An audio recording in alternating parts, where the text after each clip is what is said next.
All righty. Okay. Welcome all. This and that information. 9/11. We're going to look at the second section on Hudson. I'm going to talk a little bit also about not only Michael Hudson's the second part after what we did yesterday, but also a little thing from it's a Danish author, Soren Mao. I don't think he's Asian. I think he's well, he's not Asian, he's European, but he is a Mao, M-A-U. And he's kind of, he does some interesting work and not widely known quite yet, although I think he will be at some moment. Probably more so in Europe. So we're talking about rentier states. That is a government that is primarily, from an economic point of view, built on a kind of rentier resources. It's focused on rent seeking. It built around an entire rent construction. It is more than, for example, a statist or centralized state.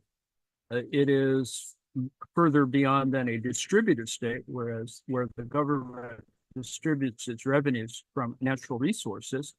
In other words, you can see this arc where the rentier state is pushing the rent seeking of its stuff all over the world.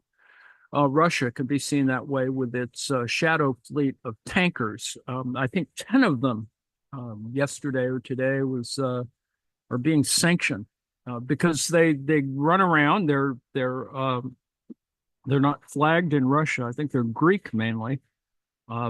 Fortunately, there hasn't been any accidents, but they're running around kind of with unidentified cargoes or transshipped cargoes. That is, they'll send out a Russian ship and then transfer all the oil to this shadow tanker, whatever, outside the national limits or whatever. And so there's a bunch of these tankers running around. It would be really good to sort of map them, and it's sad that we're not at that point. But anyway, that's another story. Also, there's such a thing called an exploratory state, that is where the state looks for natural resources, and you could say that war is sort of part of that as well. It's a fairly extensive theory in terms of trying to define how it's structured. In other words, it has more or less political inclusiveness and more or less credible intertemporal commitment. That is, how does it distribute all these rents? In the Russian case, it's oligarchs, right? Doesn't see it as collectively distributing all those things. And you can see in other Gulf states or Venezuela or whatever, or some Latin American states that have certain resource dominance, that how things are distributed more or less intertemporally, or more or less with political inclusiveness. And, there are different results. It has internal and external implications in terms of how it's governed, in terms of the legal structure, the economic structure, how it develops, credit and debt, and all those other kinds of things. And needless to say, the various academic disciplines try to look at this in some sort of structural way, looking at rent as being above and beyond things. This comes from taking resources from the land and moving it somewhere else. And you could say, and I don't know if you want to argue it that way, but you could argue, for example, that Canada, because of the way it controls global mineral resources, a significant number of corporations that do, for example, mining in Africa, are actually headquartered in Canada. So that's a whole nother kind of critique that can and should be developed from a corporate point of view. So in other words, these are not state-owned industries in that particular context. It's private, the corporate entities. And in some ways, you can see that the Canadian government doesn't sort of cop to that from a left point of view. And so a rentier state has all of these little things that come from, some sort of a natural resource dominance, some sort of rent generating thing, and that it has, different kinds of policies. It has effects, cross sector effects, authoritarian tendencies or lack of democratization. It has, you could say, a rentier mentality. I mean, the standard one is, of course, you have a ruling class that sort of sits on its ass and collects, clips coupons. That's one way of looking at it. Another way of looking at it is simply the Russians are the best kind of oligarchs in that sense. I mean, there are plenty of other oligarchs, but the Russians are probably much more cynical about how they participate in things, and you can see that relative to the Trump administration. So anyway, back to Michael Hudson. The long fight to free economies from feudalism's rentier legacy. You do not own them. They will in time own you. They will destroy your politics and corrupt your institutions. Tom Johnson, speaking of power utilities, actually the issue of a local power over utilities in Cleveland has a long sort of history, or at least when I was in Ohio, not very long, but this was the age of when Dennis Kucinich was the mayor of Cleveland, and Cleveland owned some of its local utilities, which, is not unusual in terms of the United States. There are some cities that own those kinds of resources. In California, San Francisco owns the Hetch Hetchy Reservoir, I think, which supplies water, which is it's different in terms of owning a city owning a utility that is not quite near the city at all. So there are these interesting examples of that, which shows a different way in which you think about a region. Anyway, classical economics was part of a reform process to bring Europe out of the feudal area into the industrial age. This required overcoming the power of the landed aristocracy, bankers, and monopolies to levy charges that were unfair because they did not reflect actual labor or enterprise. Such revenue was deemed unearned, and which resembles the whole issue of productive versus unproductive things. The original fight for free markets meant freeing them from exploitation by rent extractors. That's the idea of the free, not so much personal activity within the market, but rather freeing one from all these exploiters, owners of land, natural resources, monopoly rights, and money fortunes that provided income without corresponding work, and usually without tax liability, because if you own it, you have kind of some sort of power there. Where hereditary rental and financial revenue supported the richest aristocracies, the tax burden was shifted almost heavily onto labor and industry in addition to their rent and debt burden. The classical reform program of Adam Smith and his followers was to tax the income deriving from privileges that were the legacy of feudal Europe and its military conquests, and to make land, banking, and monopolies publicly regulated functions. Now, that's very different than today. Today's neoliberalism turns the word's original meaning on its head. Neoliberals have redefined free markets to mean an economy free for rent seekers. That is, free of government regulation or taxation of unearned rentier income, rents and financial returns. People, rent seekers need to be, free to take whatever the hell they want, like pirates. The best way to undo their counter-revolution is to revive, and this is Hudson speaking, is to revive the classical distinction between earned and unearned income, and the analysis of financial and debt relations, that is the magic of compound interest, as being predatory on the economy at large. This original critique of landlords, bankers, and monopolists has been stripped out of the original or the current political debate in favor of what is best characterized as trickle-down junk economics. Now, we've heard of trickle-down economics, but it is, in Hudson's mind, associated with a certain kind of less than optimal product, i.e. junk. The title of Adam Smith's chair at the University of Edinburgh was moral philosophy. This remained the name for economics courses taught in Britain and America through most of the 19th century. Another name was political economy, which is what we have today. And 19th century writers used the term political arithmetic. The common aim was to influence public policy, above all, how to finance government, what best to tax, and what rules should govern banking and credit. Needless to say, an important element for democracy. The French physiocrats were the first to call themselves économistes. Their leader, François Quesnay, developed the first national income models in the process of explaining why France should shift taxes off labor and industry onto its landed aristocracy. Recall that this is, there's stuff going on in the Enlightenment, and people are thinking about this, that things aren't quite so equitable. Adam Smith endorsed the view of the Marquis de Mirabeau, father of Honoré, Comte de Mirabeau, an early leader of the French Revolution, that Quesnay's tableau économique was one of the three great inventions of history, along with writing and money, for distinguishing between earned and unearned income. The subsequent debate between David Ricardo and Thomas Malthus over whether to protect agricultural landlords with high tariffs, this is the Corn Laws in the mid-century, added the concept of land rent to the physiocratic analysis of how the economic surplus is created, who ends up with it, and how they spend their income.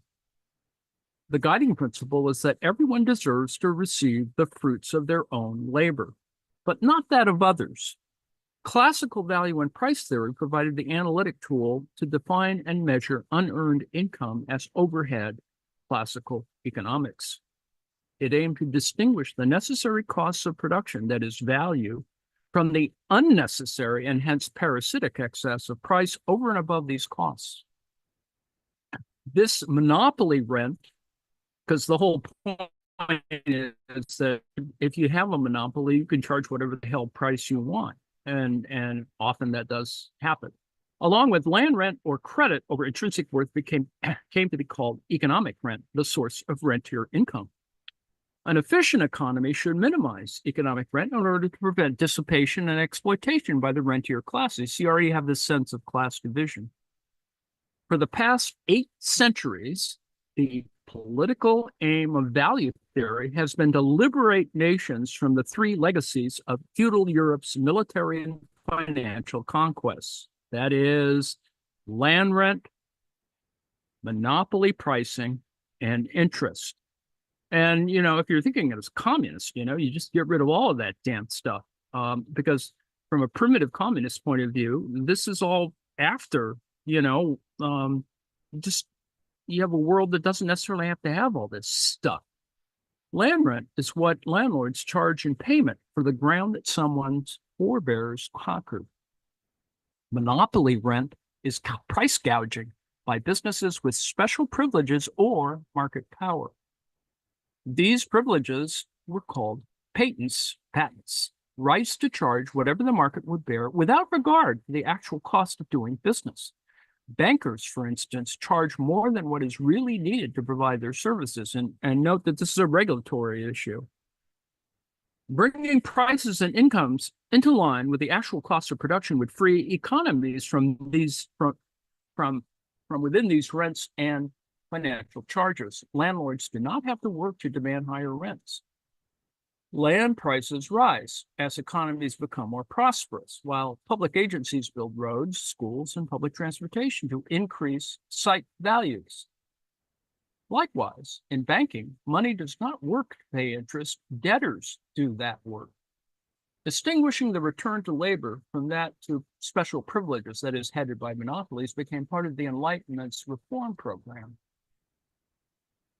to make economies more fair and to also lower costs and also more industrially competitive. But the rent receiving classes, that is the rentiers, argue that their charges do not add to the cost of living and doing business. This is the, cream of the crop, whatever. You should just sort of, you have a right to it, or I suppose.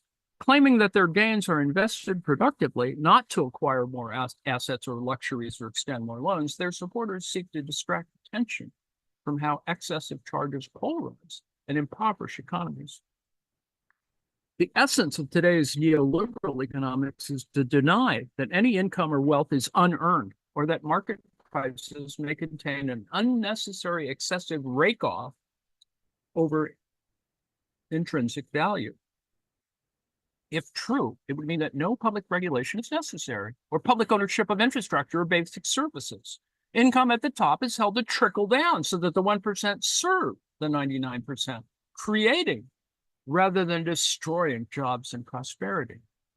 And note that there's a lot of people who believe this.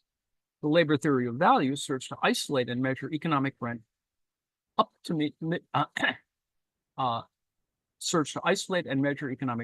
medieval times. Most families produced their own basic needs. This is that sustenance argument. Most market trade occurred mainly at the margin, especially for imported goods and luxuries, spices.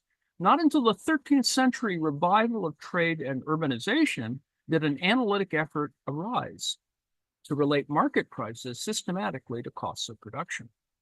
This adjustment was prompted by the need to define a fair price for bankers, tradesmen, and other professionals to charge for their services. You're sitting in Venice, and, you have to sort of, this is going to cost you something to do this stuff. At issue was what constituted exploitation that a fair economy should prevent, and what was a necessary cost of doing business. This discussion took place at the first centers of learning, the church, which founded the earliest universities. So you can say that scholastic activity had this intersection of all these kinds of things. Notably, of course, you have the church, you have the local duke or whatever, you have the Pope. All those were back to Italian banking again. But also the first universities, right? Siena, Pisa, whatever. The churchman's theory of just price was an incipient labor theory of value. That is, the cost of producing any commodity ultimately consists of the cost of labor, including that needed to produce the raw materials, plant, and equipment used up in its production. Department 1. Thomas Aquinas wrote that bankers and tradesmen should earn enough to support their families in a manner appropriate for their station, including enough to give to charity and pay taxes.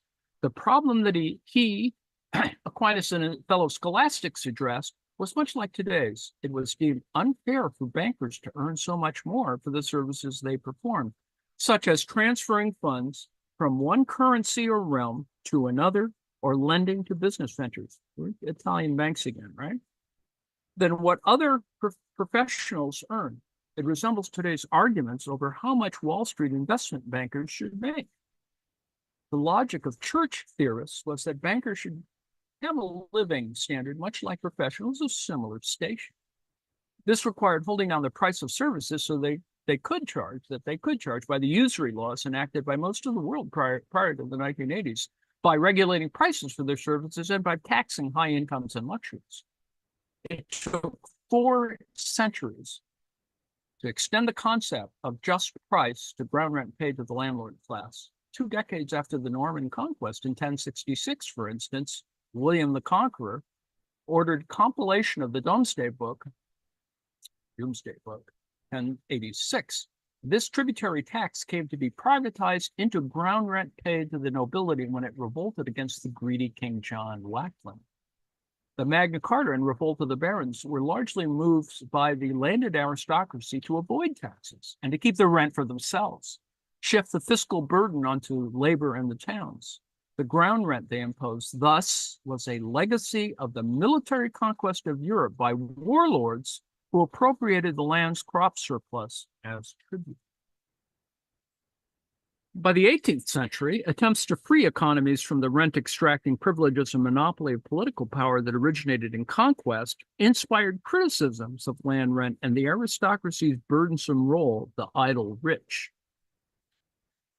These flowered into a full-blown moral philosophy that became the ideology driving the Industrial Revolution. Its political dimension advocated democratic reform to limit the aristocracy's power over government. The aim was not to dismantle the state as such, but to mobilize its tax policy, money creation, and public regulations to limit predatory rentier levies. This was the essence of John Stuart Mill's Ricardian socialist theory and those of Americans' reform era, with its antitrust regulations and public utility regulatory boards at the end of the beginning of the 20th century. Tax favoritism for rentiers and the decline of nations. What makes these early discussions relevant today is that economies are in danger of succumbing to a new rentier syndrome. Spain might have used the vast inflows of silver and gold from its New World conquest to become Europe's leading industrial power. Instead, unfortunately, the bullion it looted from the New World flowed right through its economy like water through a sieve. Spain's aristocracy of post-feudal landlords monopolized the inflow, dissipating it on luxury, more land acquisition, money lending, and other wars of conquest. Note that, this is the whole deal that goes up through, the Elizabethan period, Spain in the Low Countries, and all that stuff. That's all this kind of stuff. The nobility squeezed rent out of the rural population, taxed the urban population so steeply as to impose poverty everywhere, and provided little of the education, science, and technology that was flowering in Northern European realms, more democratic and less stifled by their landed aristocracy. The Spanish syndrome became an object lesson for what to avoid. And you can argue that this may actually be operative for all of Latin and Central America. I mean, because of the Spanish, that there is this underlying structure that causes certain other, it's a class structure that causes these things. And if you wanted to argue that, you could argue that Mexico, and it's sort of royal developments, it had emperors and other kind of stupid stuff, is part of the legacy of the Spanish. Anyway, it inspired economists to define the various ways in which rentier wealth and the tax and war policies it supported blocked progress and led to the decline and fall of nations.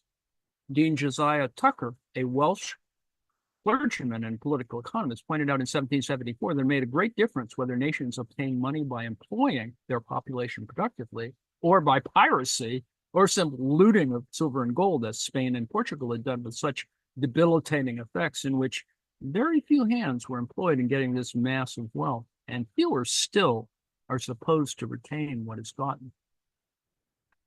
That parallel is still being drawn in modern times. In The Great Reckoning, 1991, James Dale Davidson and Lord William Rees-Mogg, write with regard to the glory days of Spain's century of gold, that is 1525 to 1625 AD. Leadership of the Spanish government was totally dominated by tax-consuming interests, that is, the military, the bureaucracy, the church, and the nobility.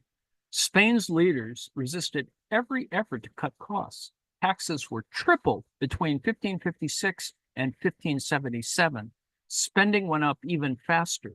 By 1600, interest on the national debt took 40% of the budget. Spain descended into bankruptcy and never recovered. And you can argue that this is why Spain, never had no industrial revolution. Despite its vast stream of gold and silver, Spain became the most debt-ridden country in Europe, with its tax burden shifted entirely onto the least affluent, blocking development of a home market. Yet today's neoliberal lobbyists are urging similar tax favoritism to untax finance and real estate, shift the tax burden onto labor and consumers, cut public infrastructure and social spending, and put rentier managers in charge of the government. It's all there. It's 2024. The main difference from Spain and other post-feudal economies is that interest to the financial sector has replaced the rent paid to feudal landlords. And this is all this discussion now of, as others have discussed, sort of techno-feudalism. And as far as economic discussion is concerned, there is no singling out of rentier income as such, nor is there any discussion of the decline and fall of nations. Neoliberal happy talk is all about growth. automatically expanding growth of national income and GDP, seemingly ad infinitum with no checks on the super rich elite's self-serving policies.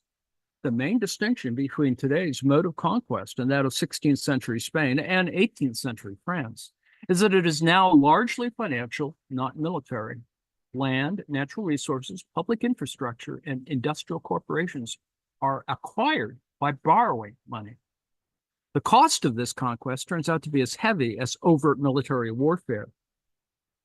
Landlords pay out their net rent as interest to the banks that provide mortgage credit for them to acquire property. Corporate raiders likewise pay their cash flow as interest to the bondholders who finance their takeovers. Even tax revenue is increasingly earmarked to pay creditors, often foreign, as in medieval times, not to invest in infrastructure, pay pensions, or spend for economic recovery or social welfare. Today's monopolization of affluence by a rentier class avoiding taxes and public regulation by buying control of government is the same problem that confronted the classical economists. Their struggle to create a fairer economy produced the tools most appropriate to understand how today's economies are polarizing while becoming less productive. The physiocrats Adam Smith, David Ricardo, and their successors refined the analysis of how rent-seeking siphons off income from the economy's flow of spending. So there's a classical critique of economic rent that you see reflected here. Classical value theory provides the clearest conceptual tools to analyze the dynamics that are polarizing and impoverishing today's economies. The labor theory of value went hand in hand with a rent theory of prices, broadening the concept of economic rent imposed by landholders, monopolists, and bankers. Rent theory became the basis for distinguishing between earned and unearned income. Nearly all public regulatory policy of the 20th century has followed the groundwork laid by this Enlightenment ideology and political reform from John Locke onward. John Locke has a labor theory, defining value, price, and rent as a guide to progressive tax philosophy, anti-monopoly price regulation, usury laws, and rent controls. Defenders of landlords fought back. Malthus argued that landlords would not simply collect rent passively, but would invest it productively to increase productivity. Of course they would. Subsequent apologists simply left unearned income out of their models, hoping to leave it invisible so that it would not be taxed or regulated. The veil is a money veil again. By the end of the 19th century, John Bates Clark in the United States and similar trivializers abroad defined whatever income anyone made as being earned, simply as part of a free market relationship. They earn it, as they say. Debt service and rent made little appearance in such models except to trickle down as market demand in general and to finance new investment. And so, by the time we get to chapter 6, we'll look at how financial lobbying works. Instead of acknowledging the reality of predatory rentier behavior, financial lobbyists depict lending as being productive, as if it normally provides borrowers with the means to make enough gain to pay. That trickle-down thing again. Yet little such lending has actually occurred in history apart from investing in trade ventures. Most bank loans are not to create new means of production, but are made against real estate, financial securities, or other assets that are already in place. The main source of gain for borrowers since the 1980s is not derived from earnings, but seeing the real estate stocks or bonds they've bought on credit rise as a result of asset price inflation. That is, to get rich from the debt-leveraged bubble economy. What makes classical economics more insightful than today's mainstream orthodoxy is its focus on wealth ownership and the special privileges used to extract income without producing a corresponding value of product or service. Most inequality does not reflect differing levels of productivity, but distortions resulting from property rights and other special privileges. Distinguishing between earned and unearned income, classical economists asked what tax philosophy and public policy would lead to the most efficient and fair prices, incomes, and economic growth. Government was situated to play a key role in allocating resources. But although all economies in history have been mixed public-private economic systems, today's anti-government pressure seeks to create a one-sided economy whose control is centralized in Wall Street and similar financial centers abroad. Democratic political reforms were expected to prevent this development by replacing inherited privilege with equality of opportunity. The aim was to do away with such privileges and put everyone and every business on an equal footing.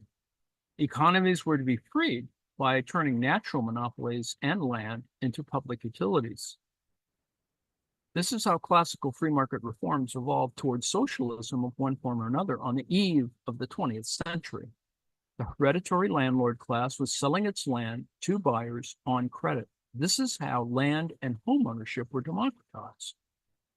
You know, all those subdivisions are quite similar. You know, you have farmland and then you suddenly see, oh, well, I can do it this way and, you know, I can make some money and whatever. The unanticipated result has been that banks receive as mortgage interest the rental income formerly paid to landlords. The financial sector has replaced land ownership as the most important rentier sector.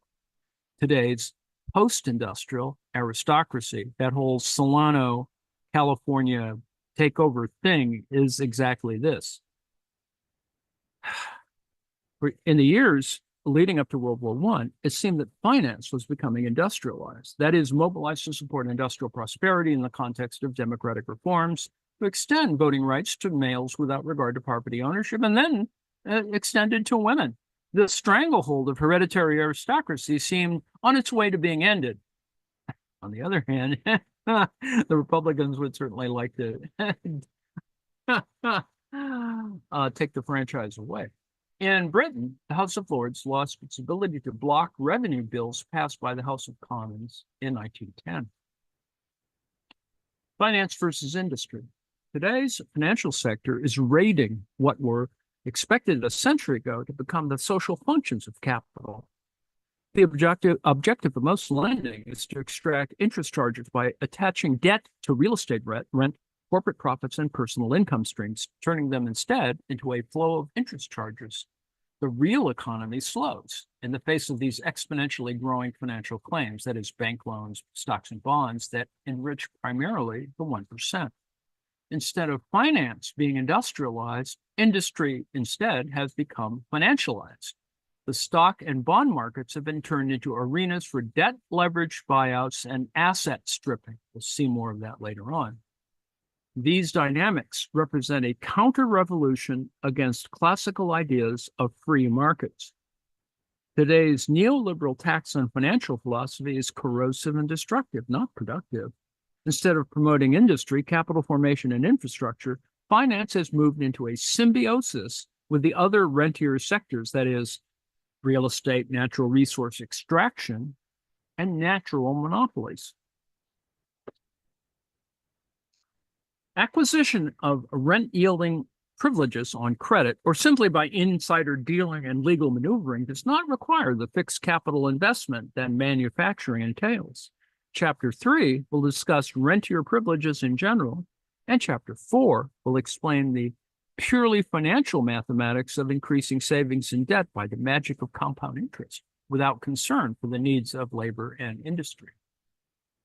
So I close with a section from Wikipedia on rentier states because, needless to say, governance is all locked in with this, right? That's why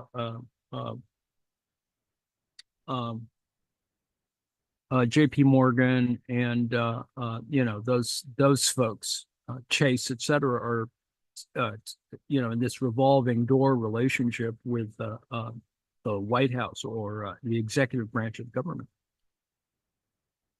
The usage of rentier states is based on the concept of rents. Rents, as defined by Adam Smith, are different from wages, which must be labored for. They're based on the ownership of land or resources. David Ricardo defined rents as a reward of the ownership of a resource. When applied to natural resources, rents can be seen as the income derived from the gift of nature. In a rentier state, the economy relies on external rents. Economies based on internal rents cannot be defined as rentier states, as they would require a productive domestic sector. In such an economy, rents would only be a part of the total income, while in rentier economies, rents take up a substantial part. Saudi Arabia, for example. Rentier states thus rely on external rents and not on the productivity of the domestic sector. This creates a rentier economy which influences multiple aspects of a state society. So that's Wikipedia. Let me close with a discussion on and to introduce. I have a copy somewhere, and I think I uploaded it into the files section. It's Soren Mao's book. It overlaps with this because, of course, it discusses this sort of integration of legal structure. And as you can see from the title, economic coercion and sanctions. Soren Mao, recent book, poses a deceptively simple question. How is it that capital manages to hold on to its status as the social logic everyone has to obey in order to live? That is, how does capitalism reproduce itself? His answer is also deceptively simple. Capital reproduces through mute compulsion. That's the whole theme of his book. Or what he calls the economic power of capital. That is a new impersonal, abstract, and anonymous form of power immediately embedded in the economic processes themselves rather than tacked onto them in an external manner. So it's a very sort of subtle nuance, if you want to think about it. Sort of disguises the whole question of, interest compounding or whatever. That economic power operates alongside violence and ideology as the other two components of the power of capital. So economic power, violence, and ideology are three things that sort of tell us how capital operates. And in fact, you can identify how that is. And note, of course, that in other things that we've read, and Marx himself talks about it as a kind of violence. This is these conflicts, right? The antagonisms, right? David Harvey talks about those antagonisms, and others have talked about antagonism, which implies violence, but is also driven economically, certainly, but also by belief system, by ideology. To reach this conclusion, Mao follows, it's M-A-U, Mao follows Marx's method of abstraction, focusing on the core structure or ideal average of the capitalist mode of production. That is, the logics, structures, and dynamics that constitute the essence of capitalism. That we're back to Hegel again, right? The essence of capitalism across its historical and geographical variations. Mao's important book has been reviewed widely, including on this blog. Readers that are not familiar with this argument may want to read one of those reviews or introduction to the book itself. The book is extremely rich, and there are many angles from which to approach its theory of capital's economic power, particularly as it tackles and revisits fundamental aspects of both historical materialism and Marx's critique of political economy. In this contribution, I want to merely use two of the fields I work on, law and economic coercion. This is the author, what's her name? Eva Nanopoulos.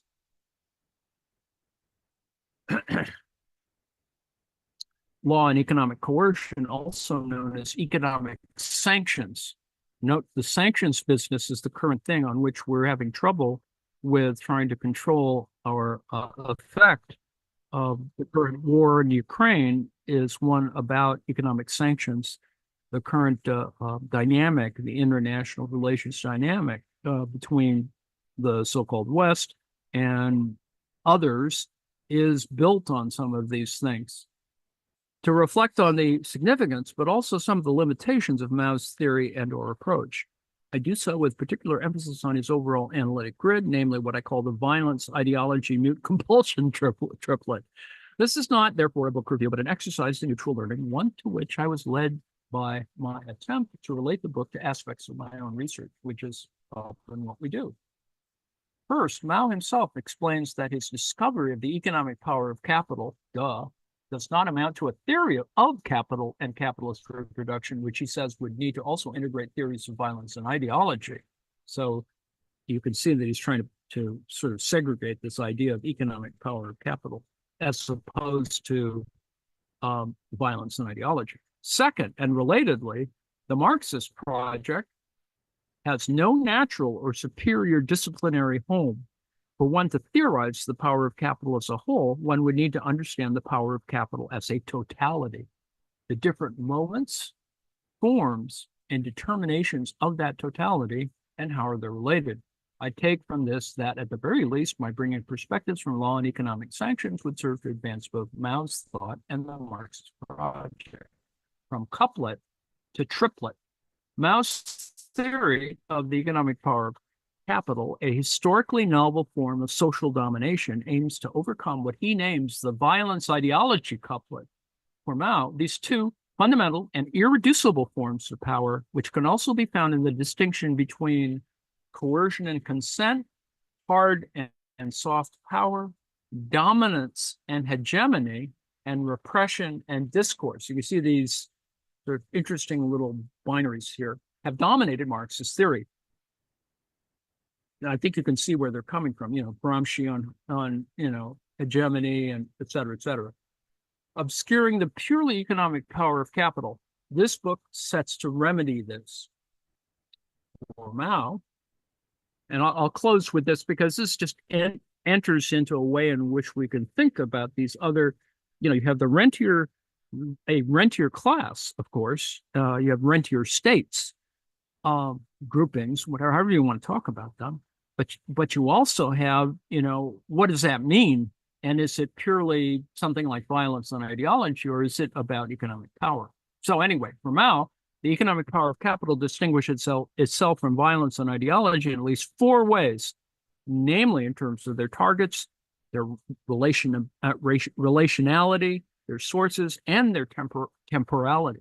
First, violence targets the body. Ideology targets the mind. The economic power of capital targets the environment. So that's an interesting triplet there. Second, violence and ideology address the subject directly, while the economic power of capital does so only indirectly by shaping the environment in which subjects live. Thirdly, violence is rooted in humans' physical vulnerability and the ability to inflict pain and death. Ideology is rooted in humans' malleable consciousness and the capacity to shape how people think. Economic power is rooted in the precarious nature of the human metabolism and the ability to exploit this ontological fragility by inserting oneself in the gap between life and its conditions. Now that's just, that's a lot of stuff there, but it's, it comes from the way he sort of framed his dissertation. Marxist dissertations have that kind of, philosophical weirdness sort of built into it. And, you sort of have to go, oh, okay, well, I'm going to accept these sort of ontological assumptions in order to get the argument to work. And often, you have to get back in there and go, well, how is it that you're going to make this argument with things that aren't, either comparable or structurally measurable or whatever. So anyway, for one space, I cannot engage in detail with Mao's illuminating and original analysis of the human metabolism. Remember, we were talking about the metabolic relation within, in terms of Bellamy Foster. Nonetheless, by human metabolism, Mao, following Marx, means the continuous exchange with nature that humans must engage in to stay alive. This makes humans, in common with other animals, inherently needy, that is dependent on a number of life-sustaining conditions. Some of these needs are natural in the sense of biological and hence common to all human societies, while others are socially constituted and mediated. By the precarity of the human metabolism, Mao means humans' dependence not only on nature, but also on tools and on each other for the satisfaction of those needs. Indeed, what distinguishes humans from other animals, as Mao points out, citing Marx and Engels, it's not consciousness, but the moment they begin to produce their means of subsistence, a process that necessitates some form of social, that is corporeal organization, and the production of extrasomatic tools.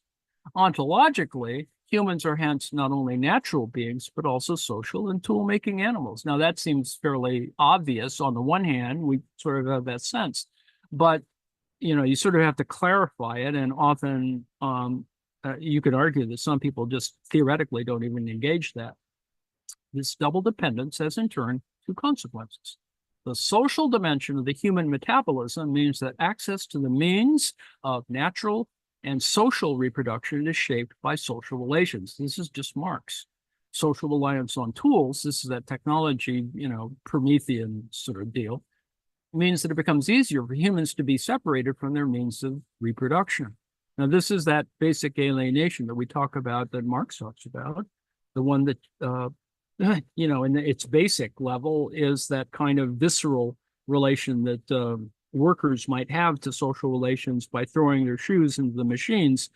But it's more than that. It's not about hating machines. It's about the whole separation of one from the whole process. And so anyway, there's more of this, and it goes on and on and on, and I won't go that. I've already used up the time that I intended. You can go ahead and read through this, and because I think that particularly those of you who have some sort of environmental interests or philosophical interests, you can see that some of these things are at work. Other things about we've looked at in various weeks, the issues of antagonism, that is the violent stuff, ideological issues, that is, systems of belief and, sort of dominant ideological sort of structures, and that they are structures also not only ideological, but they're structures of accumulation. So all of these things sort of fit together. And you could say, well, of course, this is a Danish guy he uses some French stuff and he uses some other stuff, and he puts all those things together in his dissertation. And that's fine, it's a young scholar deal. But it's like old wine, new bottles. But I think it's worth thinking about, because that's kind of how academics do what we do. Is sort of reconceptualize these things. Often, it's to no end, or in other senses, it's rebranding.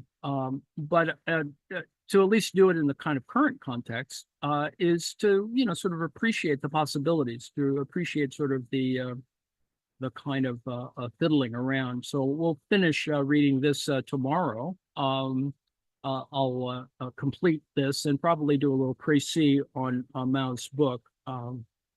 It's not a tough book to read. It just, you have to sort of understand that, it is kind of remaking the wheel, like most academics do, but it at least provides us a means by which we can integrate, as those of you who've been paying attention about this Marxist stuff, that there are various ways of looking at this, and I've tried to get people to appreciate that over this past year or two. The idea that Marx has an ecological theory, and it's not problematic to call it that, and that it actually fits, as Bellamy Foster has done, is to show that the actual history of ecology is a Marxist history.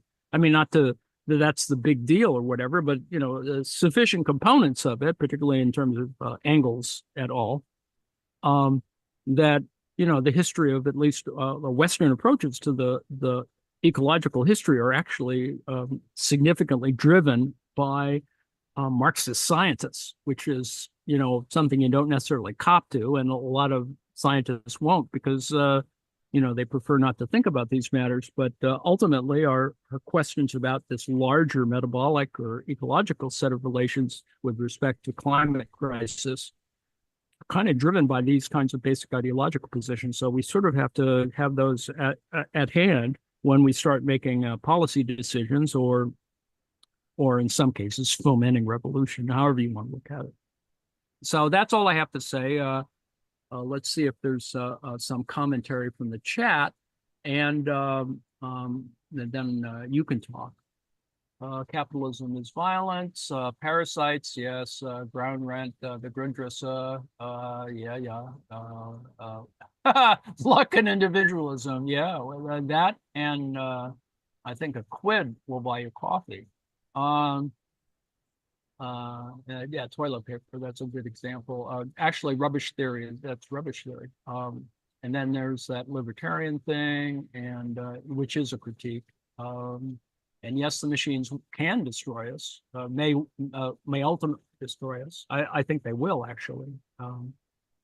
And how much how much of this did Kamala articulate last night? Well, I think she articulated the front end. That is that we should not be so individualized, but that we have collective responsibilities, which is the total difference between Trumpism and everything else. And that is, it's not selfish. It's not about being selfish. It's about caring for other people. And yes, that's a feminist virtue.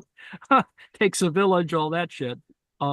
But really, that's kind of the difference between last night, what was going on last night. Any other questions? Yeah. No, go ahead, and then I'll go. Okay. Yeah. Early on, I think it was maybe it was Adam Smith was the moral philosopher, I guess was his title or something like that. And That's right. yeah, there's this sort of like moral judgment that, unearned income is a bad thing. And I'm like, hey, wait a minute. Why is then not surplus value also a bad thing? Well, it's not so much about it being bad. It's just a residual. It's a byproduct, you know? Well, he's the moral philosopher, so there's good and bad, right? There's a moral judgment or value here, kind of thing. And Well, rentierism is bad, it's but well, it's inequitable, right? I mean, if you think about it, why shouldn't everybody have to go to kind of Lockean sort of deal? Everyone should have sort of an equal share, right? What's wrong with giving everyone an equal share? Why is it that we have all these asymmetries, I suppose? Well, and yeah, that would and go to so the surplus value right. is a source of those asymmetries, which so Well, that's the why system not? generates no. Well, I mean, the point that Marx and others are making about surplus value is that these are just natural, as it were, byproducts of this. The problem is that some people have assigned, sort of property value to them and, have accumulated them without respect to equity, right? Greedy people have been Yeah, taking shit well, and yeah, putting it in that's their what I'm money saying. banks. Marx Well, didn't yeah. say it. I'm saying it's greed, it's Oh, stealing, yeah, yeah, yeah. and Absolutely, absolutely. But if you and so assume why that, is if Well, rentierism is essentially stealing, why is this not also stealing? It's well, like yeah, absolutely, absolutely. I mean, the problem in the rentier analysis is that it's not connected to labor, or that it hasn't taken the next step and said, well, surplus value obviously can be, these things combined. yeah, The problem with the labor theory of value is it's always trying to convert it into labor and doesn't attend to the idea that, well, at some point, these are much more abstract extractions, let's say, and, it, making it convertible into labor all the time is really not a good thing. And Marx himself talks about that because it's not about labor itself, but it's about labor power, which is not the same thing. yeah, it's like the abstraction. It's a tool to get you to a place, right? Yeah. And because it doesn't the abstracted labor is on the one hand is no different. On the other hand, it's probably more important because it's more universal. It's more applicable in a whole variety of situations. Yeah, It's universalizable, and that's the Hegelian deal. And that's important because to quote Kamala Harris, we have more in common than we have that are different. Whatever. yeah, well, all right. Thanks for that. The point I was going to make was based on this, interactions I've been having with my Your people neighbors. who live in my neighbors who are, soft Trump supporters. their philosophy is why it still goes back to what's the answer for why should the money I work hard to make, why should any of it go to anybody else? Why should I give money to anybody who does, and why should I give income to somebody who doesn't work? And their attitude is, more than 50% of Americans don't even work. They don't work for a living. They don't pay any federal income tax. You should tell them. You should say, "Hey, wait a minute. Wait, hold on. Let me just finish." And there's no answer. It's purely rhetorical because there's no point in even arguing it. Indeed. But their attitude is, and I wasn't even going to point out, well, yes, of that 50%, you have the elderly and you have children, neither of whom should be working. That's right. But the idea that and I can't tell you how viscerally repugnant it is for them, the thought of their tax dollars going to someone that somehow it doesn't help them directly, meaning social services, and they're fine with spending money on weapon systems, they're fine with spending money on infrastructure as long as it's something they can take advantage of. But this is real visceral hatred of spending any resources to help somebody else that I don't even know. And but my only answer to that is, killing people that they don't even know. They're so fine with that. They are absolutely fine with that.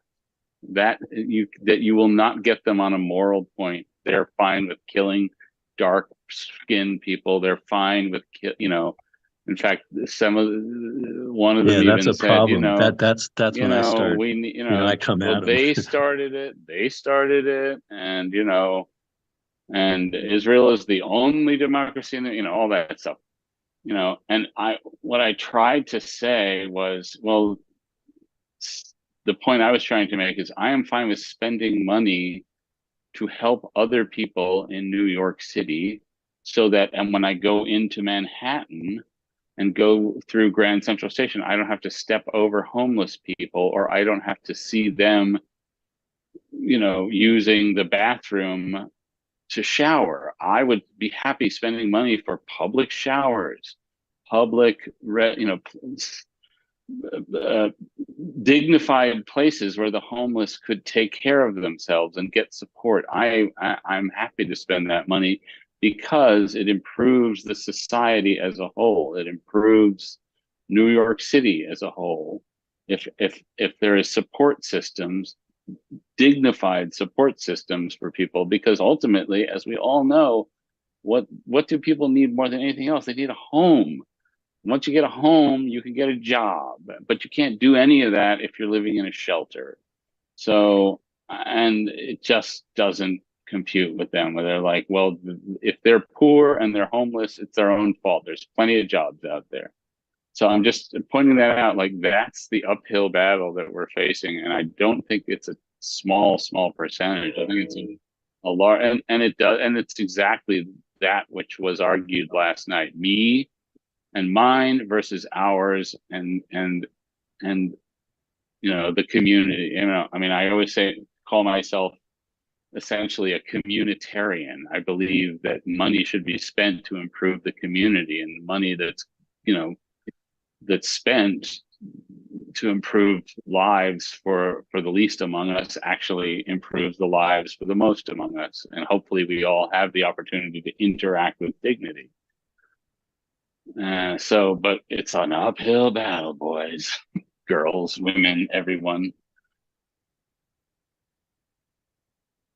No argument here.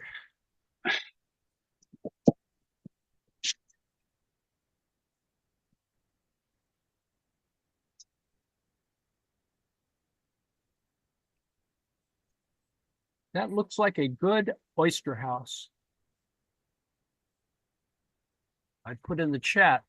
Ooh, what's that? That looks like a place I want to have lunch at. Where is that? Wilmington, Delaware. Oh, is this the local haunt, John? It's a haunt. Those of you who like shellfish, yeah. It is. Can you hear me all right? Yes. You're making us hungry. Thanks a lot. It's actually someplace I could walk to. Nice. Very Hence, cool. I may have a cocktail or two, because I can just walk back. What's it called? Trolley The Square. Trolley Square Oyster House. All right, I'll meet you there. Let's all meet there All right, come on down. next Saturday. Heck of a menu. Anyway. All right, now I'm literally gonna look for it on the map to see how far it is. How far from the trains? Oh yeah, Oh, if it's close to the train station, Jesus Christ. Is it? Is I it? don't know. Where is the train station? That's a good question. Where is All the right, Amtrak? I'm looking it station? up. I've only been in the Wilmington Amtrak station. Wilmington. Next stop, Wilmington.